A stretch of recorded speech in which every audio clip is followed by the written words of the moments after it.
suggestion box. Sure.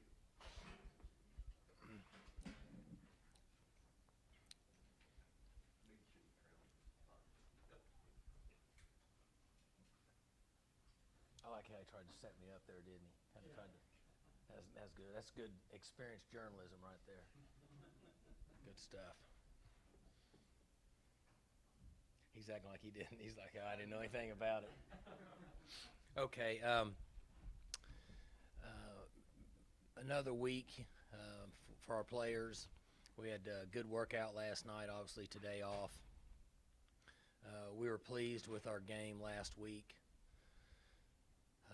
Most of our post-game comments were accurate in that defense really did a nice job of adjusting at halftime. I think it was a surprising first half for most people in that both defenses had really played well, and then for that many touchdowns to be scored in the first half. But I guess that's a great part of college football. Everything's exciting. You never know what you're going to get week to week. So we're moving forward. We feel like that we're still somewhat fresh and a healthy football team, which is important. Defensively, we're tackling better, and offensively, we still got to find a way to run the football and be a more balanced team. So we have a lot of work ahead of us, and just looking forward to the week and heading out to Morgantown. What type of place is it to play? You know, it's interesting. If your team's playing good and you got good players, then you can play just about anywhere. If you're kind of middle of the road, then playing on the road can be difficult. I think our team's somewhere in between right now. We're gaining some experience in some key positions, but we're certainly not to a point that we were years ago where we had a really experienced group. But each game is different, and it's certainly a little more challenging to play on the road, but I think we're developing some confidence with this team, and we've played fairly well on the road over the last 8-10 games or so, and so we're looking forward to the challenge. It seems like a stat or a trend that hasn't been discussed much is how much better you are offensively on third down, and therefore it seems like your play count has weighed out for your defense. Sure. Have you charted that? Yes, you're right. How profound that effect has been? Well, we're a little better up front. A quarterback's a little more experienced, and I think we have a good group of receivers, which is helping on third down. And for that reason, we're able to stay on the field longer. Last year, we had more 3-and-outs than we had in a long time. And I don't know exactly what those numbers were, but I don't think anybody had to look it up. You could feel it. So that improvement has really helped our football team to convert drives and stay on the field and find a way to get points. Right at 50% conversions this year, 33% last Sure. year. So. And some of these this year have been fairly long third downs. And last year on third and long, we were in a world of hurt. We weren't in very good shape. And so we have improved in that area, yes. Is a big reason for that because you've got a quarterback that's pretty confident, seems to be pretty calm in those situations, doesn't? Yes, we're a little better up front. At this point, we are considerably better pass protectors. We still got a ways to go, and we're not the finished product, but we've improved our pass protection, and our quarterback is a little more experienced. And he still makes some mistakes. He has a few errant throws, but one of the things he's done a good job of is he stays very calm. And so we're extremely pleased with his demeanor and the way he handles the games and in those situations. Isn't it interesting that you and Dana are offensive guys, and here y'all are 1 and 2 in the conference in defense? They've really improved. We thought they got better last year. They gave up some numbers, but we thought that they were a good defense. And we all can be exposed at certain times. That's the one thing I think it's interesting in college football, not just in this league, but if you look across the country. I don't watch a lot of games, but sometimes I track scores. You can have a good year, and then you can get exposed a couple times each year by one team's game plan being much better than yours, playing on the road, doesn't work out for you, so on and so forth. And other than a few points in one of their earlier games prior to them playing Oklahoma, they didn't really give up any points at all, and have been very sound. Their safeties are playing really well. They pressure some successfully, and up front they've been good against the run. And you know, in the other side of that question in here, you know, we've pushed hard the last 4 years to try to build some depth and enough speed and strength to perform at a high level on defense. And I think that it's working. Statistically, it is for us now. You know, from this point on, we're going to play some really good offense, and we'll see where we're at. But I'm fairly confident that our defense is better than what it's been. Mike, despite your run game problems, you all are still a top 25 offense, total offense, points, all that stuff. Is there a reason for that? Is that Mason? Is that your pass game? Is that just being creative in some situations to try to make up for the fact that you're not getting that 150 yards a game or whatever you want to do running-wise? I think Mike and the staff are doing a great job.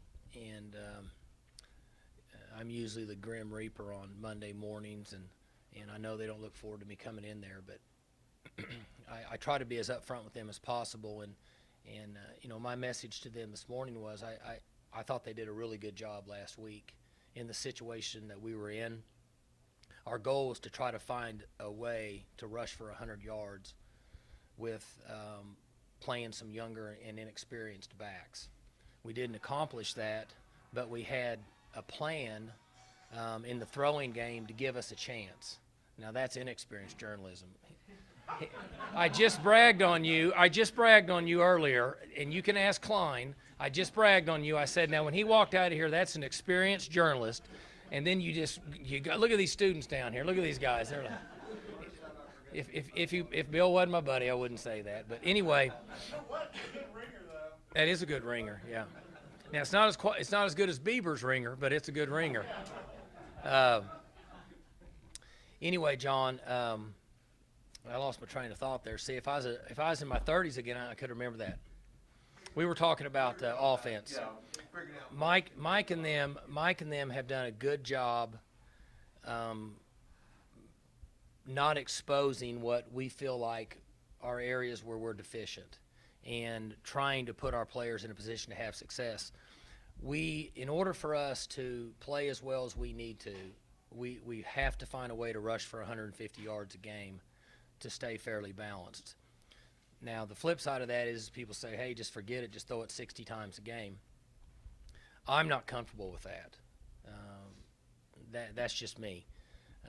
I believe in balance, and so we will continue to work and find ways to try to rush for 150 yards a game. But the schemes and the philosophy and the play calling and the coaching on that side of the ball, I'm very pleased with. Okay, fans are going to see it one way, and they may not see improvement week to week. But are you seeing some of that right now that leads you to believe you're closer to getting to that 150 goal? Yes, but we had a setback last week, and you know, personnel is a factor in everything that we do, and we really like the future of Jeff Carr, and Raymond Taylor gave us some really good snaps, but we need those guys that are playing, that are experienced, that are bigger, and that are stronger, and that understand. So last week is really not a fair comparison to the progress that we've made. And, you know, it's not just the fans. I mean, I get it at home. I mean, that's the same issues. I mean, I understand what's going on.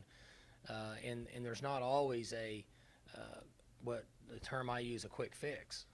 We have to get a little better each week. And I think that's the question you're asking. And I'm saying, yes, we're getting a little better. Hopefully it'll take place sooner than later, but we have a plan to improve. and our goal is to rush for 150 yards a week. Is it still your expectation that both of the others, that Carson and Childs will both practice in place and everything? Yes. That was my main question. Is this what you envisioned out of the Walsh package? Mike, he's been really efficient when he's come into the game. I want him to be able to do more. And, I mentioned that the other day that there's not enough plays in the game, and the scenarios haven't been built. There's a bigger package for him. And, there's two ways to look at that. One, I wish he could do more because he deserves to be in there more, and he's good for our offense. Two, I don't want to be disruptive with the flow that Mason has in the game. And I'm not sure that I have the answer for that, and I don't know that anybody else does. I've never been in a system where we parlayed two quarterbacks and had success while doing it, like what Spurrier did back in the 90s. The couple years he had those guys were really good. Maybe it's later than that, I don't know. And they were winning a lot of games and doing it. So I don't want to disrupt his flow, but I also would like to get him more plays. But we are very pleased with what he is doing in the game. He's played very well, and we've been very successful when he's been in there. Coach Gundy, talk a little bit about Emmanuel Ogbah. He continues to play high level. He's, kind of a coach's dream that he's got great work ethic. Never talks. He just plays hard. He's in a difficult situation to be at the age he is, and potentially a first-round pick, and the value of his future, and to be able to set that aside and practice and perform and give you leadership skills that he has is very rare. And so we're lucky that we have him, and I couldn't be any more pleased with the way that he's handling himself and the leadership he brings the team, even though it's very quiet. And when he gets going, coming around the corner, he's pretty good. He's got really fast hands, and he's strong. And the interesting thing with Ogbah is that his best years are ahead of him. He really just started training when he got here with Coach Glass, and I think he's 20. I think he's 21 now. So when he's 24, 25, and 26, he's really going to take off. So somebody's going to get a good player at the next level. I was very impressed with his sack on the 3-man rush late in the game. Sure. That was a big play. And the advantage is when it's an all-out pass situation, and he knows it's an all-out pass situation, and a call from our coaches can minimize his run game thoughts. He's like those guys that play on Sunday that, if you just watch those games at night and you think, why would a guy want to play quarterback in the NFL? And people say they don't earn their money, but they earn every penny that they make with the beatings that they take from those guys. That's what he looks like. When he knows he's in that pass rush mode, he's pretty good. Mike, most seasons, there would not be a lot of carryover on the defensive side of the ball in preparing for Kansas State and coming back the next week with West Virginia. But because of Dana's personnel, what he's had to do there, that's not the case. I mean, there's actually quite a bit of carryover between those two offenses. More tight end, more fullback under the center.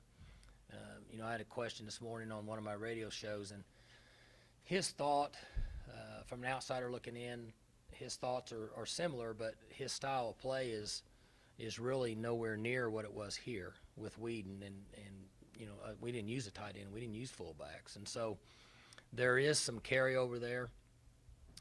They're running the quarterback some. He's pulling the ball and doing a good job of keeping it, and he's kind of added that dimension into his offense and trying to protect him some. You see where they're trying to get enough out of it, but also trying to, I would think, I can tell, trying not to get him hit, because the guys that have run in this league have been bounced around pretty good. But there's some similarities from that standpoint. In this game last week, when the first quarterback got knocked out, they brought the other guy in. He fell right back into what they've been doing the last 4 or 5 years, which I thought worked to their advantage. I mean, obviously, I'm not trying to coach for them, but he added a pretty good dimension to their offense. If you win Saturday, it will be, you lose the 5 in a row last year. I'm sure you think, what do we got to do to win a game? Now, if you win Saturday, it's the 3rd longest win streak that there's ever been here. Just how much, in terms of you walking across the street and going to work every day, how much value is there to your energy level, all of y'all, when you're in this kind of role, when you're winning games like you are? To take a quote from the famous Todd Monken, when we worked with him, he would say, whether you're coaching in junior high, high school, junior college, Division 13, like he claims he played Division 13 ball, Division 3, Division 1, the NFL, he said if you're winning, it's fun. If you're losing, it's not any fun. And I think that's the best way to describe the hours that we put in during the season, the players and the coaches. The teams that, for whatever reason, aren't winning, they're putting in the same hours, and eventually it gets old. And so it boosts your level of enthusiasm and your attitude when you're having some success. Now, coaching, for us that have been around and coached a long time, we have to identify if the players are maximizing who they are and we're getting all that we can out of them. But that doesn't always mean it's going to be easy if you're not having success. And so it makes a huge difference when the players are able to win some football games and continue to come back and work hard. I've coached on teams where it went the other way. You get in the middle of the season, you lose a couple close games, some of the players aren't happy, it goes south on you, and it's just not as fun because you spend more time counseling than you do actually enjoying the game and being around the players. Such a miserable stretch like you did last year, and then you're winning again. Does it renew your appreciation for winning football games? Sure. I think it's like all of us in life. Whenever we lose something for a little while, we think, that's a pretty good deal. I enjoyed that, and then at some point we always think it's greener on the other side of the fence, and you realize that it's still there. And so I think that when you start winning again, everybody feels good. It can happen just like that. It can turn really fast. Mike, as the years have gone on now, there's only a couple players up in this roster who were recruited by Dana. You guys have had so much assistant turnover. How do you assess his imprint on this program as it stands today? Well, I've said that when we were looking for an offensive coordinator and Brandon Weeden was our quarterback, I thought that he was a terrific hire at that time because we went from a balanced attack. Well, I shouldn't say that because we were balanced when Dana was here, but we went from a heavier run, play pass attack to a new system that would fit what Brandon Weeden's strengths were.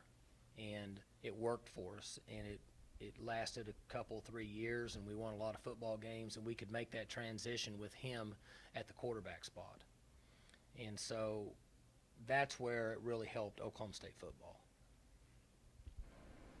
Can you talk about the character and resilience you guys have shown 2 games in a row now coming back in the fourth quarter?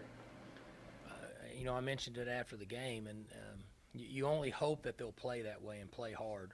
And I said it at Texas, and really, again, with the Kansas State game, that you hate that a team has to lose.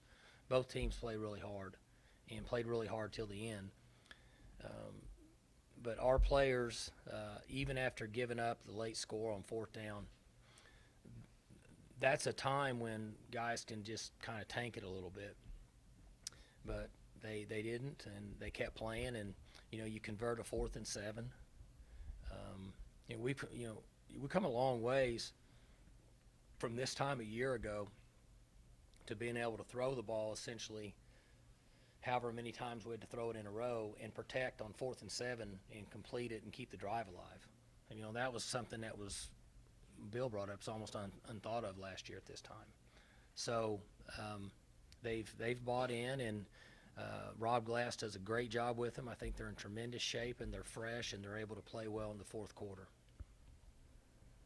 Mike, a couple of weeks ago you couldn't kick an extra point. Now Cowboys kicking game winners every week. I mean, is there anything to explain kickers? I mean, any better insight now than 5 years ago? Or Yeah, they asked me that after the game, and I've been involved in college football for almost 30 years now, and I don't have any clue what goes through kickers' minds at any time. And with Ben, his poise and his demeanor has been a lot like Mason's. He doesn't get very excited, and he doesn't get very upset. He just kind of is even keel. And you guys had asked me after that, and I said there's really not an issue with him. He's kicked better than he's ever kicked.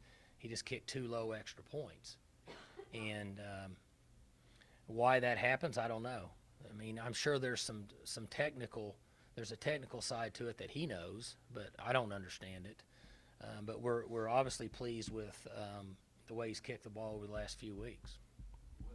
When he missed I guess it was really the first really big attempt of his career at West Virginia a couple of years ago, the one that hit the upright. Did you think, okay, this guy's a freshman, this is a big game and a big moment, and it didn't go well for him? Did you Yes. think Mike flatten him, or did you not know him well enough to know what to expect? Didn't know him, but that's what I thought. He's a freshman, he's on the road, and you just kind of play all those things into it, but didn't know him well enough to have any clue of how he would react. Like you talk about that 150-yard rushing threshold, you'd like those guys to reach every week. You guys have obviously been successful and haven't reached that, but over the long term, I mean, is that sustainable? Do you feel like there are ways you can make up for it when it's not there? John asked that question earlier, and I'm not comfortable with it. I'm sure you can. And Robert brought up the fans. I'm sure the fans think you can throw for 600 yards and rush for 10 if you're winning. It's okay, but I'm not comfortable with that thought with our personnel right now. If we had 7 experienced offensive linemen up front and a 2-year veteran at quarterback that had 20 games under his belt with this group of receivers, I'd say just fire away. But we're not really there. We have the receivers, in my opinion, to run that style of offense. We're not as deep and as experienced up front, and the quarterback who's getting better, he's just not there yet to say, okay, we're going to wing it 60 times a game. So for that reason, we still need to rush the ball 30 times a game, and we need to find a way to get 150 yards rushing is kind of a goal that we have for the remainder of the season for us to have success. That's my opinion on it. Is a big part of this your belief that, and we know rushing yards are more controlling yards, that you're going to have to run to win some of the games in November? Well, I just think, if you're going to keep throwing passes, you're going to have to be able to run the ball. Eventually, you're going to run out of just throwing passes. And it just works together. You guys watch enough football to know. Defenses have to be able to, in our opinion, we need them to defend the run and the pass, not just one or the other. And so we just have to continue to get better, and we're going to work at it. I added some time last week. Obviously, that didn't work. And I'm going to add some time this week, 7 more minutes a day, specifically for that part of what we're trying to improve in. And that's what we've done in the past. And the old theory, if you stress it and it's important to you, you'll get better at it. And so I'm hoping that that's what'll happen as we progress. Kind of the latest example of all the depth you guys have on defense with him stepping in this week. He gave up a Pac-12 scholarship to walk on here, move closer to home. Is that just kind of luck that he showed up here, or do you kind of look at the reputation of the walk-on program here, help bring him here? Or? I'd say both.